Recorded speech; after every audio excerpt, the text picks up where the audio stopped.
Start action. ಎಲ್ರಿಗೂ ನಮಸ್ಕಾರ. ನಿನ್ನೆಯಿಂದ ಫೋನ್ ಮೇಲೆ phone, Rajendra Singh Babu please come, ಈ ಕಡೆ ಕೃಷ್ಣಗೌಡರು, ಆ ಕಡೆ ಅನಂತು ಸರ್, ನೀವು ಇನ್ವಿಟೇಷನ್ ಕೊಟ್ಟು ನನ್ನ ಕರೆದ್ರೆ ನಾನು ಚಿಕ್ಕವನಾಗ್ಬಿಡ್ತೀನಿ sir. You are an inspiration sir. ನಾನು ಕುಲಗೌರ ಫಸ್ಟ್ ಸಿನಿಮಾ ಆ್ಯಕ್ಟ್ ಮಾಡಿದ್ದು ಅಂತ ಎಲ್ಲರಿಗೂ ಗೊತ್ತು, ಚಿಕ್ಕ ಹುಡುಗನಾಗಿದ್ದಾಗ. ಬಟ್ ನನಗೆ ಫಸ್ಟ್ ನನ್ನ ಕೂರಿಸಿ ಒಂದು ಸಿಲೋಟಲ್ ಫೋಟೋ ತೆಗೆದಿದ್ದು ಎಸ್ ವಿ ರಾಜ. ಅದೇನು ನೋಡ್ರೆ ನನ್ನಲ್ಲಿ ಗೊತ್ತಿಲ್ಲ, ಬಟ್ ಅವತ್ತು ಅವ್ರು ಕೂರಿಸಿ ಒಂದು ಫೋಟೋ ತೆಗೆದು ಇವತ್ತಿಗೂ ನೆನಪಿದೆ. ಆ ಫೋಟೋ ನನ್ನ ಹತ್ರ ಇಲ್ಲ, but I can still remember ನೀವು ವೇರಿಂಗ್ ಈ ಥರ ಒಂದು ಕ್ಯಾಪ್ ಹಾಕೊಂಡು ಪ್ರೀಮಿಯರ್ ಸ್ಟುಡಿಯೋಲ್ಲಿ ಕೂರಿಸಿ ಒಂದು ಫೋಟೋ ತೆಗೆದ್ರಿ. ಸರ್ ನಿಮ್ಮನ್ನು ನೋಡಿದ್ರೆ ಒಂಥರ ರಾಯಲ್ ಫಿಗರ್ ಸರ್ ನೀವು. ಆ ಸಾಲ್ಟ್ ಆ್ಯಂಡ್ ಪೆಪ್ಪರ್ ಲುಕ್ಕಲ್ಲಿ ನೀವು ಯಾವತ್ತೋ ಹೀರೋ ಆಗಬೇಕಾಗಿತ್ತು, ಆದರೆ ನೀವು ಹೀರೋಗಳನ್ನ ತಯಾರು ಮಾಡೋ ಕೆಲಸ ತಗೊಂಡ್ರಿ. ಅದಕ್ಕಿಂತ ಇನ್ನೇನು ಮಾಡೋಕ್ಕಾಗುತ್ತೆ ನೀವು? ಅಂದರೆ ನಮಗೆಲ್ಲ ಒಂದು ಅಭ್ಯಾಸ ಇದೆ ಸರ್, ಕೆಟ್ಟ ಅಭ್ಯಾಸ ಇದೆ. ಗೆಲುವನ್ನ ಸೆಲೆಬ್ರೇಟ್ ಮಾಡೋ ಅಭ್ಯಾಸ ನಮಗೆ. ಗೆದ್ದಾಯ್ತು ಅದನ್ನ ಮತ್ತೆ ಮತ್ತೆ ಸೆಲೆಬ್ರೇಟ್ ಮಾಡಬೇಕು. ಸಿನಿಮಾನ ಸೆಲೆಬ್ರೇಟ್, ಇಂದ ಪ್ಯಾಷನ್ ಇರೋದನ್ನ ಸೆಲೆಬ್ರೇಟ್ ಮಾಡಬೇಕು. ಮನುಷ್ಯ ಸೋಲೋದು ಸಿನಿಮಾ ಸೋತಾಗಲ್ಲ, ಅವನು ಸೋತಾಗ ಅಕ್ಕಪಕ್ಕ ಇರೋರು ಅವನ್ನ ನೋಡೋ ರೀತಿಯಿಂದನೇ ಜಾಸ್ತಿ ಸೋಲೋದು.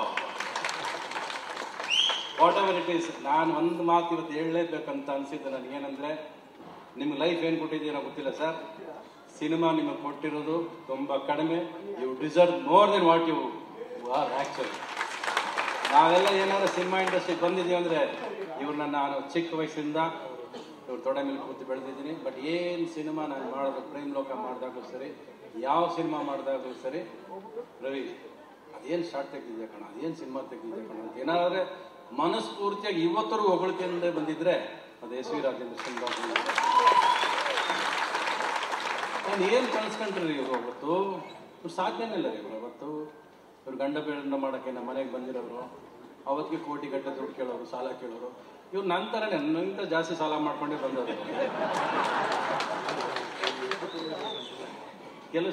ಕೆಲವು ಸಿನಿಮಾ ಹೆಂಗ್ ಮಾಡ್ಬೇಕಾದ್ರೆ ಬರೀ ಗೆದ್ದವ್ರಿಂದ ಹೋಗಿ ಸಿನಿಮಾ ಮಾಡೋದಲ್ಲ. ಇಂಥವ್ರಿಗೆ ಸುಮ್ಮನೆ ಆದರೆ ಸಿನಿಮಾ ಕೊಟ್ಟು ಅದೇ 5 ಕೋಟಿ ಸೋತ್ರು ಚಿಂತೆ ಇಲ್ಲ, ಸಿನಿಮಾ ಮಾಡಕ್ಕೆ ಯುನೈಟ್ ಪೀಪಲ್ ಟು ಸೆಲೆಬ್ರೇಟ್. ಇವರು ಕನಸು ಕೊಟ್ಟವರು, ಡ್ರೀಮ್ ಮರ್ಚೆಂಟ್ ಅಂತ ಎಷ್ಟೋ ಜನ ಕನಸು ಕೊಟ್ಟವ್ರು, ಎಷ್ಟೋ ಜನಕ್ಕೆ ಜೀವನ ಕೊಟ್ಟವ್ರು. ನಾವೆಲ್ಲ ಕನಸ್ಕೊಂಡಿದ್ದೀವಿ ಅಂದರೆ ನಮ್ಮ ಜೀವನದಲ್ಲಿ ಇವ್ರದ್ದೊಂದು ಪಾಲಿದೆ. ಇವ್ರ ಫ್ಯಾಮಿಲಿ ಜೊತೆ ನಾವು ಇವರು ಕೂಡ ಆಯ್ತು 60 ವರ್ಷದಿಂದ ಇವರು ಕೂಡ ಸಿನಿಮಾನೇ ಜೀವನ ಅನ್ಕೊಂಡು ಬಂದವರು. ಇಡೀ ಫ್ಯಾಮಿಲಿ, ನನ್ನ ಇವ್ರ ಮನೆಯವರು ಎಲ್ಲರೂ ನನಗೆ ಮೋರ್ ದೆನ್ ಎ ಫ್ಯಾಮಿಲಿ. ನನ್ನ ಫ್ಯಾಮಿಲಿ ಎಷ್ಟು ಇಂಪಾರ್ಟೆಂಟ್ ಅಷ್ಟೇ ಇಂಪಾರ್ಟೆನ್ಸ್ ಈ ಫ್ಯಾಮಿಲಿ ನನಗೆ. I been a part of that family. ನಾನು ಆ್ಯಕ್ಚುಲಾಗಿ ಬರ್ತೀನೋ ಬರಲ್ಲ ಅಂದರು. ಅಯ್ಯೋ ತೆರಿಕೆ, ನಾನು ಬರದೇ ಇಲ್ಲ ಹೋಗ್ತೀನಿ ಸರ್. ನಾನು ಎಲ್ಲೇ ಇದ್ರೂ ಬರ್ತಿದ್ದೆ, ನಾನು ಬಂದು ಹೋಗದೆ ಸಾಧ್ಯನೇ ಇಲ್ಲ. ಏನೇವ್ ಸರ್, ನೀವು ಇವತ್ತವ್ರಿಗೆ ಏನು ಮಾಡಿದಿರೋ ಗೊತ್ತಿಲ್ಲ ಸರ್. ಇನ್ನು ಮುಂದಕ್ಕೆ ನೀವು ಸಂಪಾದನೆ ಮಾಡಬೇಕು, ದುಡ್ಡು ಮಾಡಬೇಕು. ಆ ದುಡ್ಡು ಅಂದ್ರೆ ಗೆಲುವು ಅಂದ್ಕೊಂಡ್ಬಿಟ್ಟಿದ್ದಾರೆ ಸರ್. ದಿನ ನಾನೇನು ಮಾಡೋಕ್ಕಲ್ಲ, ಅದಕ್ಕಾದ್ರೆ ದುಡ್ಡು ಮಾಡಿ ಸರ್. ಅದಕ್ಕೆ ಶಾರ್ಟ್ ಫಾರ್ಮ್ ಇದೆ ಸರ್, BBMP ಹಿನ್ನೆಲೆ ಏನು? ಬಾಯ್ಲ್ ದಿ ಬೇಳೆ ಮೇಕ್ ಪ್ರಾಫಿಟ್, ಬಾಯ್ಲ್ ದಿ ಬೇಳೆ ಮೇಕ್ ಪ್ರಾಫಿಟ್. BBMP ಆಗಿ ಸರ್ ದುಡ್ಡು ತರಬೇಕು ಸರ್. ನಿಮಗೆ ನಿಮ್ಮ ಕನಸುಗಳಿಗೆ ಆ ದುಡ್ಡು ಒಂದು ಬೆಂಬಲ ಸರ್. ಇಬ್ಬರು ಒಂದೇ ಏನು ವ್ಯತ್ಯಾಸ ಇಲ್ಲ. ಇಬ್ರು ಒಂದೇ ಜೋಡಿ, ಇಬ್ರು. ಅವನು ಗ್ಯಾಮ್ಲರ್, ನಾನು ಗ್ಯಾಮ್ಲರ್.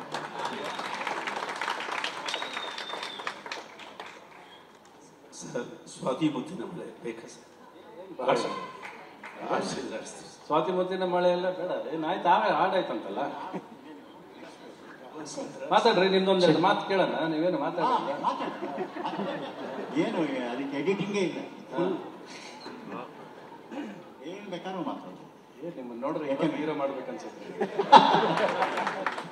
ನಾನೇನಾದ್ರೂ ಇಂಡಸ್ಟ್ರಿನಲ್ಲಿ ಕೆಲವು ಒಳ್ಳೆ ವಿಷಯಗಳನ್ನ ಕಲ್ತಿದ್ರೆ ಅವ್ರ ತಂದೆಯವರು ವೀರಸ್ವಾಮಿ ಅವ್ರು ನನ್ನ ಮನೆ ಮೇಲೆ ಇಟ್ಕೊಂಡ್ಬಿಟ್ಟಿದ್ರು. ನಮ್ಮ ತಂದೆಯವ್ರ ಹತ್ರ ಅವ್ರ ತಂದೆ ನಮ್ಮ ತಂದೆ ಫಿಲಮ್ ಡಿಸ್ಟ್ರಿಬ್ಯೂಷನ್ಗಳು ಮಾಡಿ ಪ್ರೊಡಕ್ಷನ್ ಮಾಡಿ, ನಾಗರಾವನಲ್ಲಿ ನಾನು ಪ್ರೊಡಕ್ಷನ್ ಮ್ಯಾನೇಜರ್ ಆಗಿದ್ದೆ. ಅಲ್ಲಿಂದ ವಿಷ್ಣುವರ್ಧನ್, ಅಂಬರೀಷ್ ಅವರು, ಪುಟ್ಟಣ್ಣ ಅವರು, ವೀರಸ್ವಾಮಿ ಅವರು, ಯಾವಾಗಲೂ ವೀರಸ್ವಾಮಿ ಅವರು ರವಿಗೆ ಏನಾದರೂ ಹೇಳಬೇಕಾದ್ರೆ ನನ್ನ ಹತ್ರ ಹೇಳೋರು ವೀರಸ್ವಾಮಿ ಅವರು. ವಿಷ್ಣುವರ್ಧನ್ನ ಪ್ರೇಮ್ ಲೋಕದಲ್ಲಿ ಕರ್ಕೊಂಬರಕ್ಕೆ ನಾನು ರವಿ ಹೋಗಿ ವಿಷ್ಣುವರ್ಧನ್ನ ಕರ್ಕೊಂಡು ಪ್ರೇಮ್ ಲೋಕದಲ್ಲಿ ಒಂದು ಚಾಲನೆ ಕೊಟ್ವಿ. ಮಧ್ಯ ಏನೋ ಒಂದು ಸ್ವಲ್ಪ ಒಂದೊಂದ್ಸರಿ ಗ್ರಹಣಗಳು ಹಿಡಿಯುತ್ತೆ, ಆ ಗ್ರಹಣಗಳನ್ನ ಹೋಗ್ತಿದ್ದು ರವಿ ಚಿತ್ರದಲ್ಲಿ. ಅದರಲ್ಲಿ ವಿಷ್ಣುನು ಹೇಳಿದ ತಕ್ಷಣ ಬಂದು ಮಾಡಿ, ಹೀಗೆ ಜರ್ನಿನಲ್ಲಿ ಹಲವಾರು ತಿರುವುಗಳಿರುತ್ತೆ, ಏರ್ಪೇನ್ ಬೆಂಡ್ಸ್ ಇರುತ್ತೆ, ಕೆಲವು ಸರಿ ಪ್ರಪಾತ ಇರುತ್ತೆ, ಪಾತಾಳಕ್ಕೂ ಬಿದ್ದಿರ್ತೀವಿ. ಆದರೆ ಧೈರ್ಯದಿಂದ ಎದ್ದು ಎದ್ದು ಸಿನಿಮಾ ಮಾಡೋದೇ ರವಿಚಂದ್ರನು, ನಾನು, ಇನ್ನೂ ಕೆಲವರೆಲ್ಲ ಆ ಥರ ಇದ್ದಾರೆ. ಅದಕ್ಕೆ ಬೇಕಾದಷ್ಟು ಜನ ಸಹಕಾರ.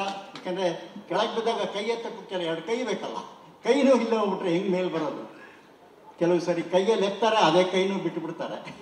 ಆದ್ದರಿಂದ ಅದು ಯಾವುದೂ ಲೆಕ್ಕ ಹಾಕ್ಕೊಳ್ಳದೆ ನಮ್ಮ ಸಿನಿಮಾ, ನಾವು ಮೇಕಿಂಗ್, ನಾವೇನು ಮೇಕರ್ಸ್ ಅಂತ ಎಸ್ಟಾಬ್ಲಿಷ್ ಆಗಿದೆಯೋ, ನಾವು ಸಮುದ್ರದಲ್ಲೇ ಮೀನು ಹಿಡಿಯೋದು, ಕೆರೆಯಲ್ಲೆಲ್ಲ ಮೀನು ಹಿಡಿಯೋಲ್ಲ.